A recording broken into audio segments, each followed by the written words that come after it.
What's up, guys? Welcome to Daily Dose of Reddit. This is your host, Zach, and today's subreddit is r/ProRevenge. Don't forget to like, subscribe, and hit that bell to never miss an episode. This story's called Cross Post from Tales from the Front Desk. I thought she was checking in for a one-night stand. Boy, was I glad to be wrong. I posted this originally at r/Tales from the Front Desk and was told I should share it on here as well. This is some secondhand revenge, as I was more of a spectator than anything else. Enjoy and let me know if I might be on the wrong revenge subreddit. Note, this is primo.dello/stay-at-home/quarantine. Glossary. Distressed passengers are flight passengers from an airline who had to cancel or delay a flight for whatever reason and have been redirected to a hotel to stay at while they wait for the next flight, however long that might be. I had been working as a front desk agent for about a week. It's my first time working at a hotel, so I'm still learning the ropes even though I'd previously worked as a check-in agent for a cruise line. I'm working the afternoon shift and things have been pretty slow. A couple of check-ins here and there, but that's about it. It's about 7 p.m. when this lady, we'll call her Libby, comes in and, after talking things out at the valet, makes her way over to me. We exchange greetings and she tells me she would like to reserve a room, but only for a couple of hours. Obviously, we're not a motel, so I let her know the minimum of time she could reserve a room for would be a full night. After asking what the price would be, $240, which is way too much for the kind of hotel I work at, by the way, she agrees and hands me her credit card. This is where things get weird. As soon as I ask her for her ID to make the reservation, Libby backtracks and says that she doesn't want her name anywhere on the reservation and would like to make it under the name of the guy who would be joining her later. Instead, I pause for a moment, and after asking her again if she was planning on using the room as well, I tell her that I at least need to put her name into the accompanying list for the room. I reassure her that only the employees would be able to see said list and that no, the guy she was planning to meet wouldn't see it. I would like to make it very clear that throughout this whole interaction, Libby has been super composed, kind, and understanding. At this point, however, I'm just thinking she's here for a one-night stand and doesn't want the dude to know anything about her because she's probably married or something. Which, I can work with, sure, but why not just actually get a motel, lady? This theory of mine is further solidified when Libby asks me to make a note in the reservation so that if any point we need to address her by her name around the dude, we wouldn't call her by her real name, and instead, she gives me a fake name, or so I thought, to address her by. At this point, I'm obviously bewildered, but still trying to be accommodating and trying really hard to not let it show how much I'm trying to figure out what the heck is going on. Haha, my butt fell off. We go through the rest of the check-in process, and she even goes as far as showing me a pic of the dude so I'll know who he is when he comes in. I hand her the key and she heads to her room. About an hour later, mystery dude walks in. Let's call him Jake. My coworker, who has no clue of anything, ends up checking him in, so I don't really get to see much of Jake. To be honest, at this point, I still wasn't giving the whole thing much thought other than, that's a bit weird.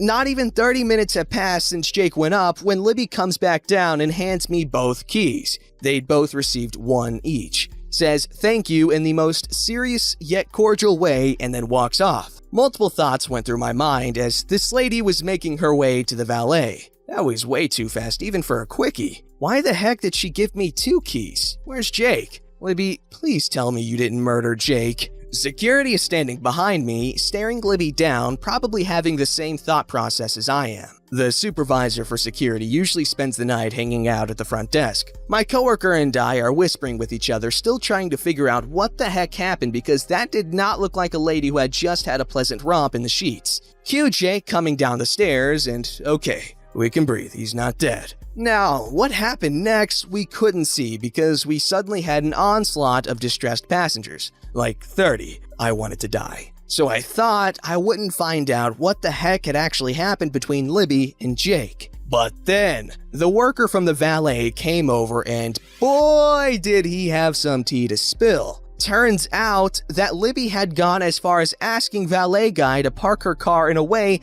that the license plate wouldn't be visible. Why? Because turns out that Jake is Libby's husband. And you might be asking yourself by this point, why has this lady gone through so much trouble to hide anything that might give her identity away from her husband? Well, dear reader, because the alias that Libby gave me just so happened to be the name of the girl Jake was cheating on her with. This woman somehow got her cheating-ass husband to believe that his girlfriend had booked them a sweet, sweet night at the hotel, only for him to show up and find his wife sitting on the bed instead. This badass mother fornication under consent to the king of a woman came back downstairs after probably massacring the heck out of this idiotic boy with not a hair out of place, and calmly had the valet bring both of their cars back, and then patiently waited for Jake Schmeg to get his sorry ass back to the lobby so that she could extend her hand and demand their house keys from him.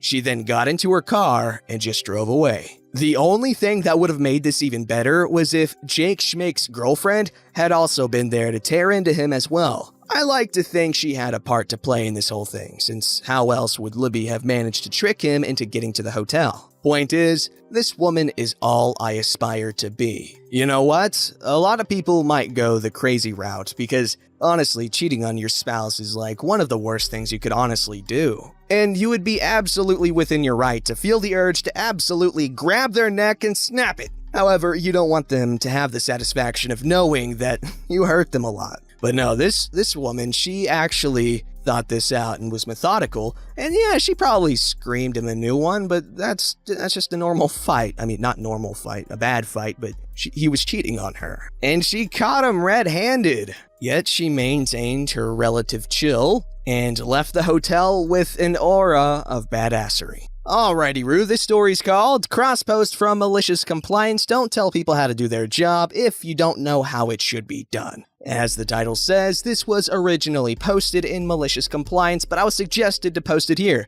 If it doesn't belong here, it's better suited, let me know. Standard warnings. I ain't a native English speaker, so don't eat me over poor spelling and grammar. So, backstory. I used to work at a factory who suffered severely under a director who wanted to make more money, with little idea as to how you run a factory, or how to see through people trying to BS you to gain favor. One person in particular was notorious for licking buttholes. When I started, he was the boss for about a third of the production unit. And as it happened, he was also the guy who took over whenever my own boss needed time off, was out liaising with other companies, or otherwise wasn't on company grounds. This guy had a massive superiority complex and couldn't handle being wrong or having made a mistake. And just to make it better, he was also clueless about quite a lot of things outside the machine shop, where he was the boss. Safe to say, my partner and I really disliked him and made an active effort to work against his stupidity whenever he was our acting boss. So as for the story itself, my partner and I made up the company's goods reception and quality control department. Basically, our job was to receive goods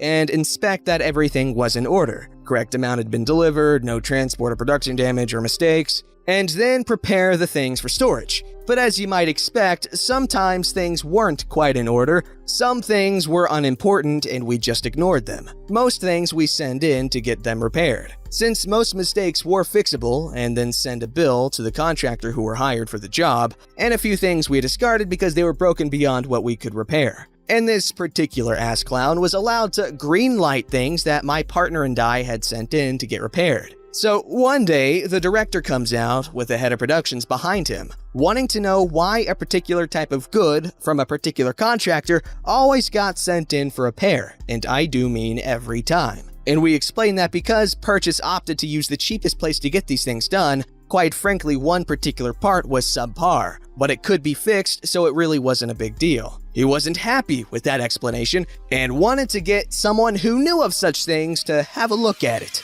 Cue Mr. Ass Clown himself, who takes one look at them and goes, "Oh, those? Those are freaking perfect, right as they're supposed to be." And director tells us to just send them on their way. My partner, a fairly temperamental guy, was furious, but we made a plan. And so Ass Clown and director left, but head of productions stayed behind. With every piece of good we received, we'd pull the schematics in order to measure if everything was in order or not. And then on this schematic, we'd write some additional information, purchase number, steel certificate, etc., so that we could easily trace everything back should there be a problem. And for this particular thing, we drew an arrow to the part that was done incorrectly, wrote what the problem was, and approved by Mr. Ass Clown. Asked the production manager to sign it, and off the goods went. 5 minutes later, we got a call from storage. So, what's the deal with these goods? Why aren't they in the machine shop? Well, because Mr. Ass Clown said they're okay,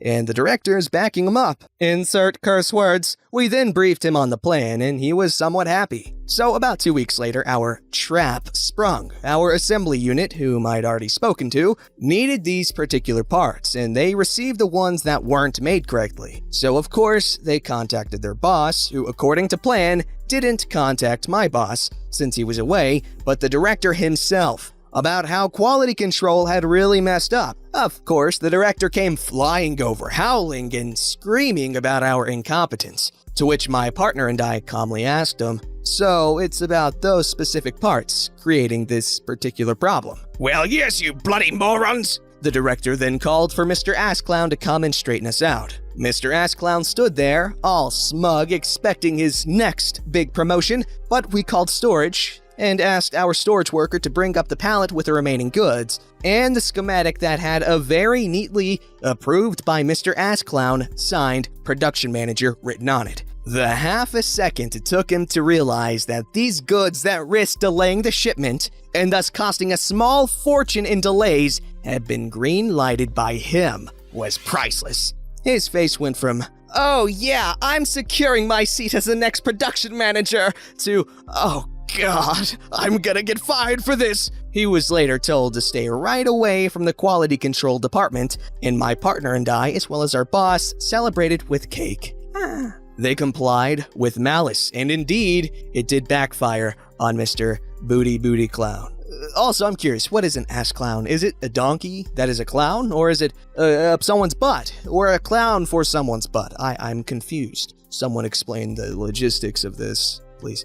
This story's called Never Cheat for Your Child. I've been following this thread for some time, and I just have to say I absolutely love the stories here. I was hoping I could make a contribution, then I remembered this little incident from back in my high school days. I hope you guys like it. It sort of spills over to different topics, including r/entitled parents, r/petty revenge, and r/entitled kids, so I've also posted this story there with this little disclaimer in case you've seen this or this story sounds familiar anyway. On with the story. So back in high school, I was classmates with a kid who, well, wasn't exactly the sharpest tool in the shed. Take note, we were sophomores, grade 10, by now, so our batch had been together for 10 years. It's a small private school, so we were all pretty tight-knit. However, his mom believed he was the perfect little angel, who would outshine everyone else. In reality, he only got those since his mom would bribe their way through the system to let the kid have the benefits. I.e., instead of trying out, the mom would pay their way into sports teams so he'd get credit only for him to be benched the entire game. The worst part was that as the years went by, and to this day, honestly, the kid bought into his mom's narrative and believed he was superior to many of us, with the mom making many outlandish claims. Among these tactics were something I'd noticed for a while. See, in the Philippines, instead of dividing the academic year into semesters, we had quarters, and within each quarter we had 2 major long tests. Henceforth, I'll be referring to as LTs. Then, after each quarter, we had a quarterly exam. Henceforth, I'll be referring to as QEs.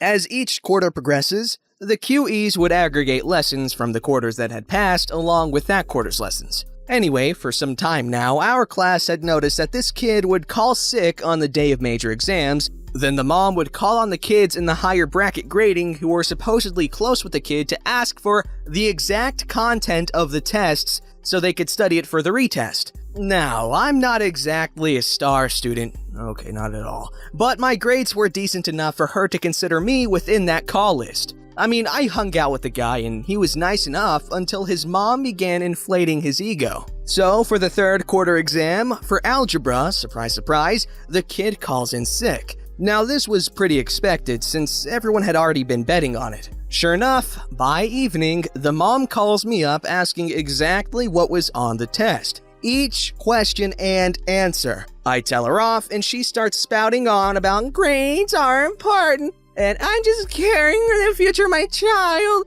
and he deserves to be in the honor society, and you should be more charitable. Okay, whatever, lady. By this point, I'd had enough, so I comply, but with a twist. I end up giving her all the items of our second quarter exam. Without a thought, she begins typing it down. I can hear her frantic fingers on the keyboard through the phone and begins taking down each and every word I say. Here's the kicker. Our algebra teacher did not even include the lessons from the past quarter exams. She thanks me profusely and how I'm such a saint and a savior to her son. Quit this sweet talk, lady. Anyway, kid comes in, takes the test, and oh, look, he got an F. To add insult to injury, our teacher was one who'd put in the numerical percentage, so we had a clear idea on how we did. Kid got a 35%. The mom confronts me and says, "You lied! What you told me wasn't on the test!" I played the ignorance card and said, maybe he switched it up. They never bothered me again. He dropped from the Honor Society that year. People caught wind of the story and started doing the same thing. Parents, never spoon-feed your kids. It never works out well. We're in college now, and all updates on the kid's college life are non-existent. We don't even know if he's in college. Every time we have a reunion, he's evasive on the topic, despite everyone openly talking about their ups and downs on uni life. Last we heard, the mom was claiming her little Einstein was taking a double degree. We have a classmate whose uncle is a professor in said degrees, and he said he's never heard of the kid there. So that's my story. Hope you guys liked it. You know what? I liked it, and that woman is very trusting of some, middle school, high school age kids' memories. Honestly, you'd have better luck trying to steal an answer key or something. That's ridiculous. Do not trust someone's memory like that. Don't forget to like, subscribe, and hit that bell to never miss an episode.